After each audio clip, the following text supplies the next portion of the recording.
Hello friends, स्वागत है आपका वाईपी एजुकेशन ट्रिक चैनल पर। तो दोस्तों, आज हम इस वीडियो में राइबोसोम के बारे में अच्छे से पढ़ेंगे। राइबोसोम के बारे में अच्छे से स्टडी करेंगे। आपको बताना चाहेंगे कि आप हमारे चैनल पे नए हैं या आपने अभी तक हमारे चैनल को सब्सक्राइब नहीं करा है तो आप नीचे रेड कलर के सब्सक्राइब बटन पर क्लिक कर लें और बराबर में बेल आइकन की घंटी है उसको भी प्रेस कर लें। इससे क्या होगा कि जब भी हम वीडियो को अपलोड करेंगे तो उसका नोटिफिकेशन सबसे पहले आपके पास पहुँच जाएगा।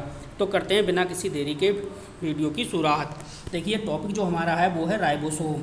ठीक है, बहुत इम्पोर्टेंट क्वेश्चन है ये, वेरी इम्पोर्टेंट टॉपिक है ये। ऐसे करके समझिए आप। तो आप शुरू से लेके लास्ट तक इस वीडियो को देखना।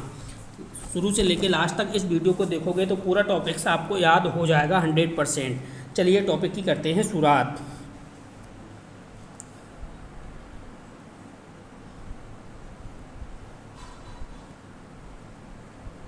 देखो, ये टॉपिक दे रखा है राइबोसोम। ठीक है, एक एक हेडिंग को हम अच्छे से समझेंगे।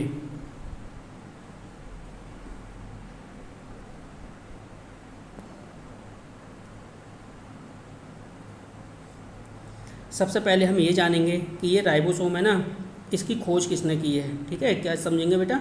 इसके खोजकर्ता कोई ना कोई तो इसके खोजकर्ता होंगे। तो इसकी खोज किसने की है, राइबोसोम की खोज किसने की है, ये आप समझ लो। तो वैज्ञानिक जो है वो है पैलाइडे। वैज्ञानिक कौन है? पैलाइडे।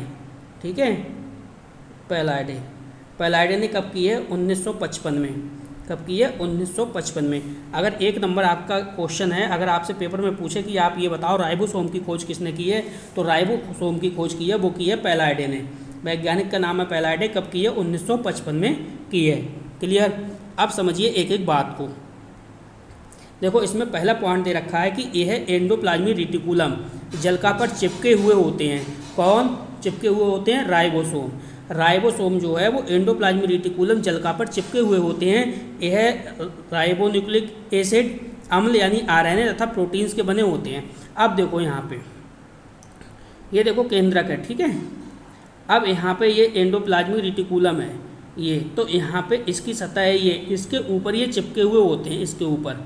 ठीक है, यहाँ पे देखो ऐसे करके समझो आप, इस प्रकार से।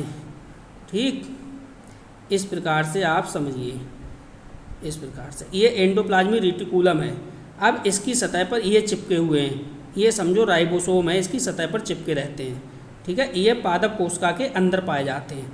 पादप कोशिका है, पादप कोशिका के अंदर इस प्रकार से पादप कोशिका का चित्र बनाओगे तो यहाँ पर जो केंद्रक होता है, केंद्रक के न्यूक्लियस के ये बाहर की साइड होते हैं। ठीक, अब आगे समझिए आप। अगला पॉइंट है, तो ये आप समझ गए। पहला पॉइंट आपके समझ में आ गया होगा कि भाई ये एंडोप्लाज्मिक रेटिकुलम जलका पर चिपके हुए होते हैं। यह आरएनए के बने होते हैं तथा प्रोटीन के बने होते हैं। आरएनए और प्रोटीन्स दोनों से मिलकर बने होते हैं। अब एक नंबर में ये क्वेश्चन आपसे पूछा जाए, आप ये बताओ जो राइबोसोम है वो किसके बने होते हैं, तो आपका आंसर होगा आरएनए और प्रोटीन के बने होते हैं। अगला जो दूसरा पॉइंट है वो है राइबोसोम दो प्रकार के होते हैं, 70S तथा 80S। अब ये एस क्या है, तो एस है सब यूनिट। ठीक है, 80S, 70S और 80S दो प्रकार के होते हैं। अगला जो थर्ड पॉइंट है वो है राइबोसोम का आधार क्या होता है, छोटा होता है तथा ऊपरी इकाई गोल होती है। अब इस बात को ध्यान से समझना, जो इसका आधार होता है, जो नीचे का पार्ट होता है राइबोसोम का, ये छोटा होता है और ऊपरी पार्ट जो होता है वो गोल होता है। ऊपरी इकाई गोल होती है। यह दोनों इकाई मैग्नीशियम की सहायता से जुड़े रहती है। अब यहाँ पे देखिए इसका चित्र, ये देखिए इसका चित्र है। ठीक है, अब आपको चित्र में देखिए, ये देखिए 80S प्रकार का राइबोसोम है। राइबोसोम कितने प्रकार के थे? दो प्रकार के। एक था 70S प्रकार का राइबोसोम और दूसरा था 80S प्रकार का राइबोसोम। ठीक है, अब जो 70S प्रकार का राइबोसोम है ये दो पार्ट्स में टूटता है, दो यूनिट्स में टूटता है। एक है 50S, दूसरा है 30S। अब आप देख रहे हो, आपको बताया गया था पॉइंट में, जो ऊपरी भाग होता है वो कैसा होता है, ये गोल होता है। ठीक है, और यही बड़ा पार्ट होता है। ये कितने का है? 50S का है।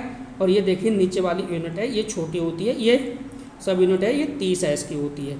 तो ये 70 वाला है, ये टूटता है 80 में, 50 + 30 में। अच्छा, अगला है जी ये 80S राइबोसोम। जो 80S राइबोसोम है ये टूटता है 100 में। कितने में? 100 में। जो ऊपर वाली ये गोल संरचना है, ठीक है, ये ऊपर वाली हो जाएगी 60s और नीचे वाली हो जाएगी 40s, यानी सब यूनिट। ठीक है, ये छोटी, ये टोपी के समान है। ठीक है, ये वाली जो है ये टोपी के समान होती है। ठीक, और ये ऊपर वाली है ये गुंबद के आकार की होती है, गोल। अब देखिए आगे चलते हैं। अगला जो पॉइंट है हमारा, अगला पॉइंट है 70s राइबोसोम। देखो 70s राइबोसोम आकार में छोटा, ये दो भाग छोटी इकाई 30s और बड़ी इकाई 50x से बना होता है। अभी मैंने बताया है जो 70s राइबोसोम है ये दो पार्ट्स में टूटा होता है, एक 50 और प्लस दूसरा 30। 70 वाला टूटता है 80 सब यूनिट में। ठीक है, 80 सब यूनिट में। अब यही बात यहाँ पे कहा रहा है वो 70s राइबोसोम आकार में कैसा होता है, छोटा होता है। किसकी अपेक्षा, 80s, ये जो 80s राइबोसोम है इसकी अपेक्षा तो छोटा ही होगा। बताइए, दो भागों में छोटी इकाई है 30s। देखो ये छोटी वाली इकाई है ये 30s है। ठीक है, और बड़ी वाली जो इकाई है वो 50s है। देखो फिर से डायग्राम में देखिए आप, फिर से देखो यहाँ पे डायग्राम में देखो, ये जो छोटी वाली इकाई है ये देखो 30s है। ठीक है, और ये जो बड़ी वाली इकाई है ये 50s है। तो ये जो 70s राइबोसोम है ये दो पार्ट्स में डिवाइड हुआ है, ये 80 में टूटा है 50 प्लस 30, और ये 80s जो राइबोसोम है ये टूटा है 100 में, ये टूटा है 100 में। ठीक है, कितने में, 100 में, यानी 60s और 40s। 60s क्या है, बड़ा है, ये वाली भाग बड़ा है और नीचे वाला भाग छोटा है। तो इतना पॉइंट समझ गए। आगे समझिए, देखिए अगला पॉइंट क्या कह रहा है वो। अगला पॉइंट यही है जो मैंने समझाया। 80s राइबोसोम 40s सब यूनिट तथा 60 सब यूनिट इकाइयों से बना होता है। तो जल्दी से एक बार इसका स्क्रीनशॉट ले लो आप और अपने नोट्सों में ऐड कर लो। एक बार जल्दी से इसे रिवाइज करा देते हैं। देखो राइबोसोम, मैंने आपको बताया राइबोसोम की खोज की है पैलाडे ने। कब की है, 1955 में। कब की है, 1955 में। यह एंडोप्लाज्मिक रेटिकुलम जलका पर चिपके होते हैं। यह राइबोन्यूक्लिक अम्ल यानी RNA और प्रोटीन के बने होते हैं। यानी जो एंडोप्लाज्मिक रेटिकुलम पर चिपके रहते हैं, कौन चिपका रहता है, राइबोसोम।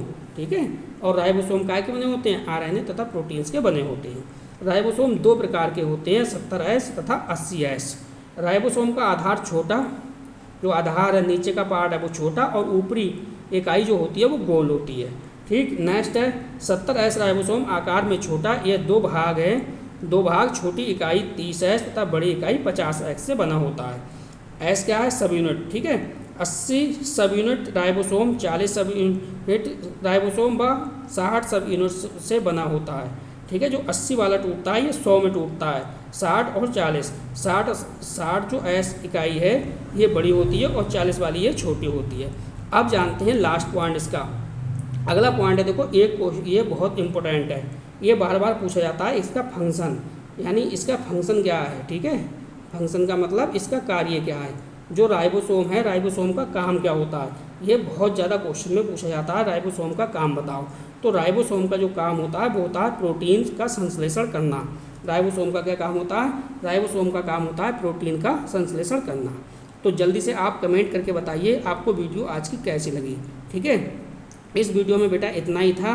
कोई भी टॉपिक अगर आपको जूलॉजी के अंदर, अगर आपको पूरी जूलॉजी के अंदर कोई भी टॉपिक समझ में नहीं आ रहा है तो जल्दी से आप नीचे जाइए, कमेंट बॉक्स में कमेंट करिए कि सर हमें ये टॉपिक समझ में नहीं आ रहा है, आपको उसी टॉपिक की वीडियो बना के दे दी जाएगी। ठीक है, आपकी सारी प्रॉब्लम सॉल्व होगी। और इस वीडियो को ज़्यादा से ज़्यादा अपने दोस्तों में शेयर कर दो ताकि हर बच्चा घर बैठे अपनी अच्छे से तैयारी कर सके। तो बस बेटे इस वीडियो में इतना ही था। वीडियो देखने के लिए आपका बहुत बहुत धन्यवाद। मिलते हैं नेक्स्ट वीडियो में।